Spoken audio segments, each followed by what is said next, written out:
If you want to win a free voucher to download Final Draft screenwriting software, all you have to do is follow Jog Road Productions and Road to Cinema on all 4 platforms of social media.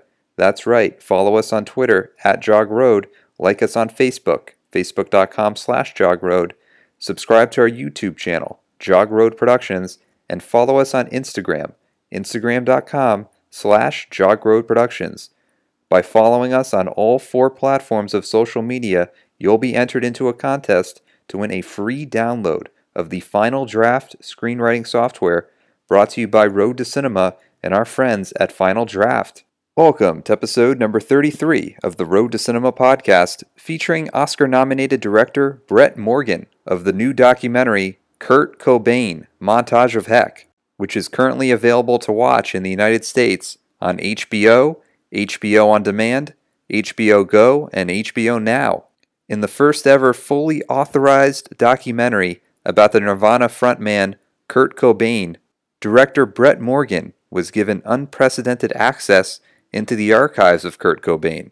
The film features Kurt's personal journal entries, as well as artwork, photography, personal videos, sound collages, and never-before-heard audio interviews. Brett Morgen and his team also created original animation that corresponds with Kurt Cobain's narration of many moments in his childhood. The film also features the very first interviews with Kurt Cobain's immediate family, as well as his former wife, Courtney Love, who appears in never-before-seen home movies with Kurt Cobain, which are featured in this documentary. Brett Morgen takes us inside his detailed editing process, as well as his process for sound mixing and his original inspiration for making this truly original and one-of-a-kind documentary. For more information on the Road to Cinema podcast, to read the Road to Cinema blog, and to watch our Road to Cinema YouTube series, please visit jogroadproductions.com. You can follow us on Twitter @JogRoad, like us on Facebook, facebook.com/JogRoad, subscribe to our YouTube channel, Jog Road Productions, and now you can also follow us on Instagram, instagram.com/JogRoadProductions. And now we join Oscar-nominated director Brett Morgen as he takes us inside his original inspiration for making this new documentary, KURT COBAIN, Montage of Heck. Well, the idea with Montage of Heck was that it would be a movie about Kurt's interior journey through life as experienced through his art. And with Kurt Cobain, we have a rare opportunity to do a movie in that mode. Because if you think about it, how do you do a documentary about someone's interior journey through life? Most documentaries are approaching their subjects from the outside looking in, and we were hoping to do it from the inside looking out. And the reason that was even remotely possible is a tribute to Kurt Cobain. Kurt was just not only a musician, but an artist, and an artist with a capital A. He was an artist both orally and visually. And in each experience, in each form of expression, he was able to articulate his life experiences with the same integrity and passion that he brought to his music. And so, here you got a guy who's working in sound collage and sound design and film score and composition, and then visually he's making Super 8 films and journals and doodling and painting and sculpting. And in each piece, he's leaving a part of himself. And you put it all together, and you get a portrait begins to emerge of Kurt through his own experiences. You had such unprecedented access into the archives of Kurt Cobain. So I'm wondering, in organizing that research, did you form a timeline at all for putting it together for the film? I did. The first thing I always do in my movies is sort of build out a chronological timeline. And that's how I screen the footage for the first time. The reason I do this, certain themes start to emerge, and I find it to be quite effective. Is it like a very strategic written document that you lay out? Well, once I've screened through everything, what I do is I shy away from doing any script work prior to having evaluated all the materials. But the moment I have evaluated all the materials, I retreat to my home and I spend a couple days sort of busting out the outline. And in all my films so far, the outline is very, very close to what the finished product is. And that includes people you are going to interview, I mean, with this film, I wasn't intending to interview anyone when I wrote the outline, but I'll give you an example. The title sequence for this film in my script was called American Anthem, and it was subtitled "The World That Don and Wendy bought into, and that Kurt was brought into." Images of suburbia, white picket fences are juxtaposed with sci-fi movies and horror movies in a montage that would look like Kurt might have assembled it. And then potential song ideas, one of which was Territorial Pissings. Yeah, no, it's really incredible how that opening works out. It really sort of sets the tone for Kurt's own point of view, and that kind of carries you through the entire film.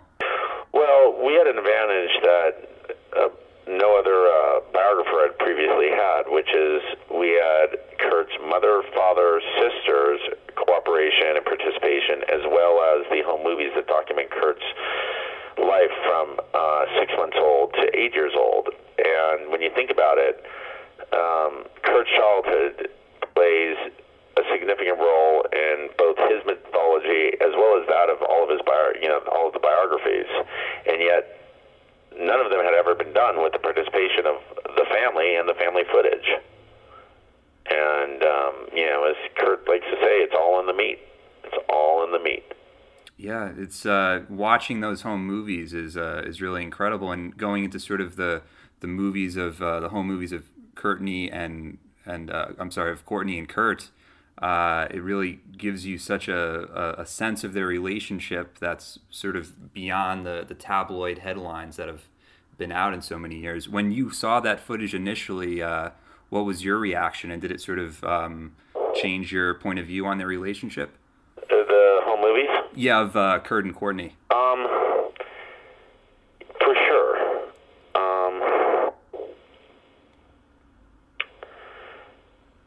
I mean, like everyone else, I had met Courtney through the media and, the way she was depicted in the media. And when you see those home movies, I think for the first time we're getting a glimpse as to how Kurt saw Courtney. I mean, literally, because he's actually shooting some of the footage. I think that what emerges is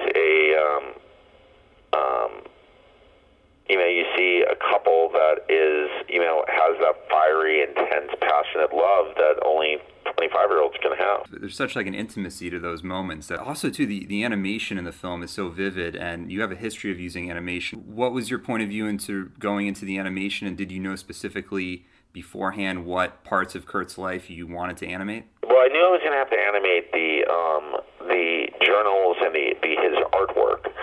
I mean, it's a movie, it's not a book, so we needed to find a filmic language that would allow those to live on the silver screen, so to speak. But what I didn't intend to do and never anticipated doing was having to actually animate Kurt. It was something I really didn't want to do.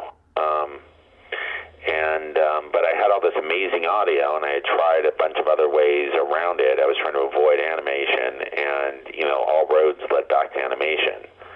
So I put together a team of, two wonderful animators, one who did all the journals and Kurt's artwork, and the other one who did the representations of Kurt. That gentleman was named Hisco Hulsing, and he did everything by hand. So we did 6,000 drawings, 58 oil paintings, that are all measure about 4 by 6 foot. So this is like old school Disney animation. All completely hand-drawn, so no CGI in there at all. There were 2 shots that we needed to do 3D, but that was it. Yeah, no, it has such a texture to it, which you really don't get out of animation anymore. Yeah. Also, too, the sound design. I've heard you talk in other interviews how important sound was for this film. Were you very specific as far as every single moment in the film of songs, of audio, how you really wanted it to come across? Yeah, I mean, in terms of songs, absolutely. The songs were pre-selected before we started cutting the picture, based upon the narrative and the emotional value of the music and the lyrics. And, I mean, look, I collaborate, so, I invite everyone else to participate and bring stuff to the table, and I'll say that Joe Beshenkovsky, I mean, I had some great people working with me. A lot of the sound design, most of the sound design was done in our office before it got to the sound design team, because it was part of the narrative, unlike a normal film where you have, you basically have, actors doing their thing, and you have to send it off to sound design to put in effects. Our sound design, they're not effects. They're the storytelling device that we use to bring Kurt's story to life. So all that stuff was sort of shaped and sculpted and built in our facility before it left here. Yeah. As far as editing as a whole for you, you work on documentaries for such a long time.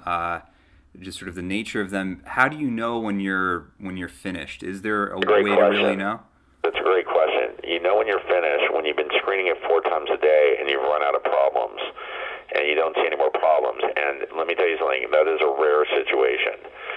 Because, the offline is essentially nothing more than an audition. So, before you go to the stage, you have to get the offline to be absolutely fucking perfect unto itself.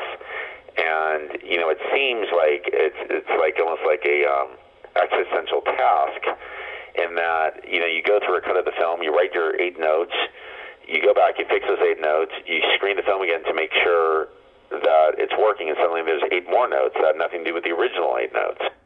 And then you fix those 8 notes, you screen it back to make sure those 8 notes are addressed, and now there's 16 new notes. And what that is every time you're seeing it, you're finding you're exposing something new. And you keep doing it over and over. I mean, I'm one of these guys, if I make a cut in Reel 6, I'm going to watch the film from the beginning to make sure it's working. So at a certain point, I'm watching the film 2 to 3 times a day, but it's fine because I'm completely locked in at that point. And once you've sort of have got through arrived at this point where you don't see any obvious problems in the offline, then you go to the stage. The problem with sound is usually that people have spent all their money before they get there.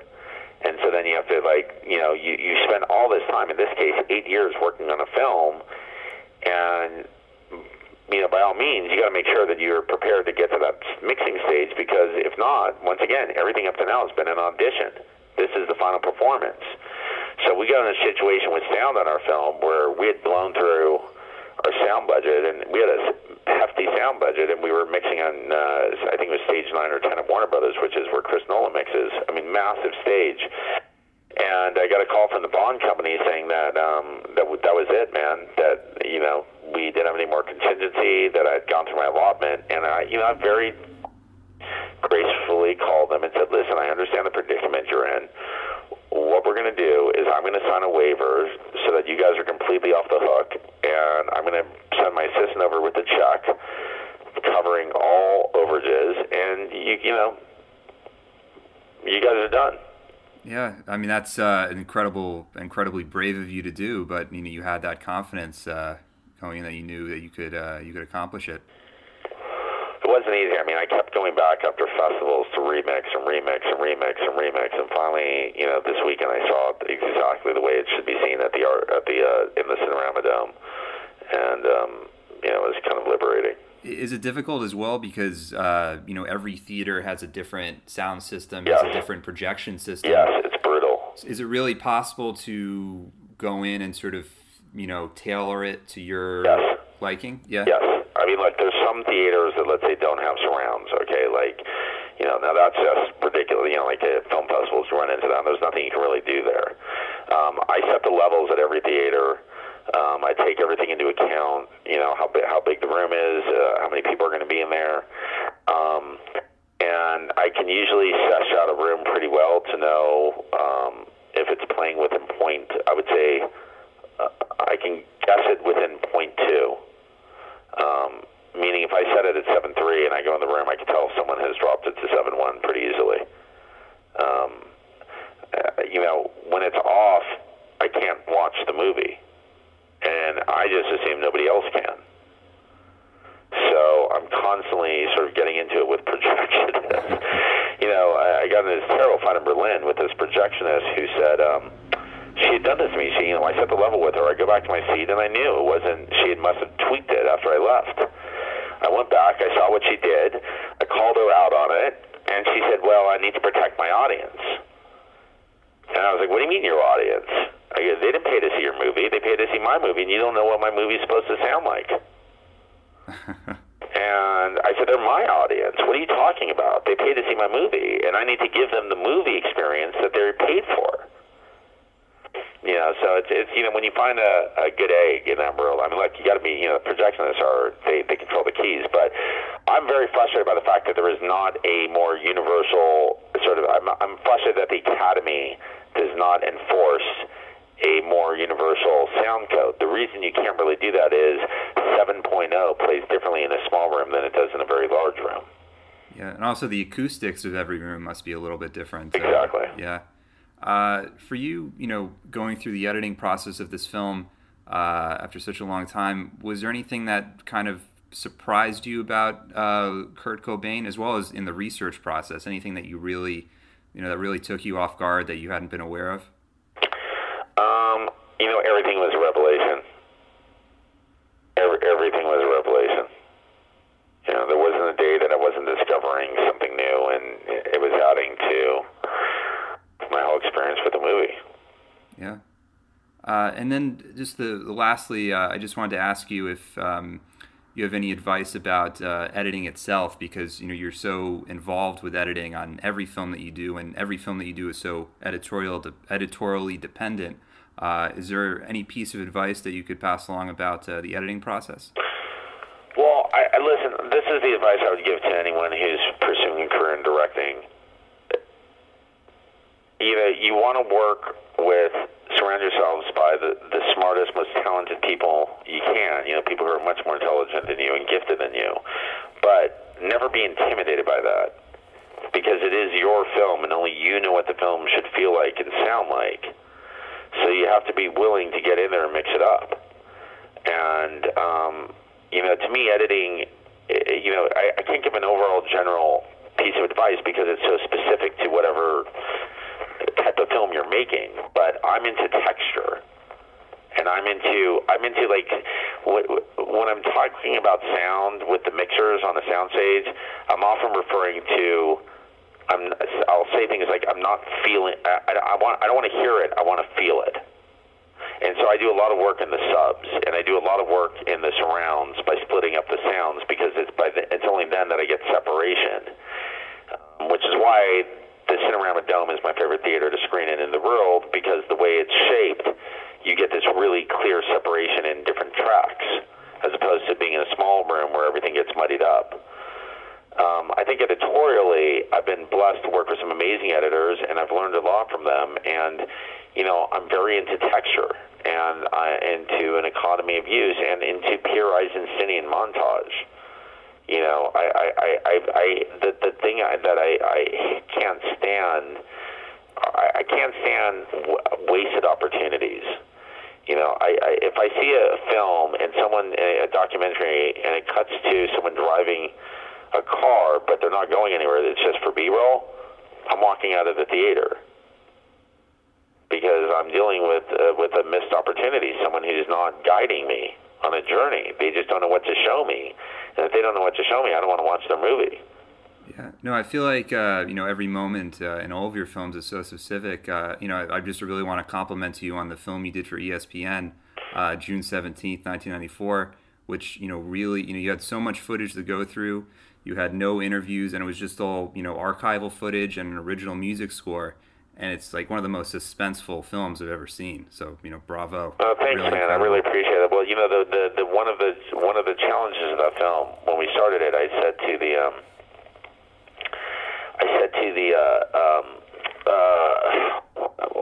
the editor that the goal here is to allow the audience to invite the audience to suspend their understanding of what happens after this day. We all know what the outcome is, but I want to get them to a point where they actually think OJ is going to kill himself. If we can get close to that, if we can get 20% there, we've totally succeeded. And I know that when I see the film, I kind of jump in my seat in various points when the camera's cutting away, because I'm like, hanging on to find out what's going to happen to OJ. Yeah. No, I mean, you know the ending, but yet it still feels like, something different could happen. Exactly. It gives you that sense.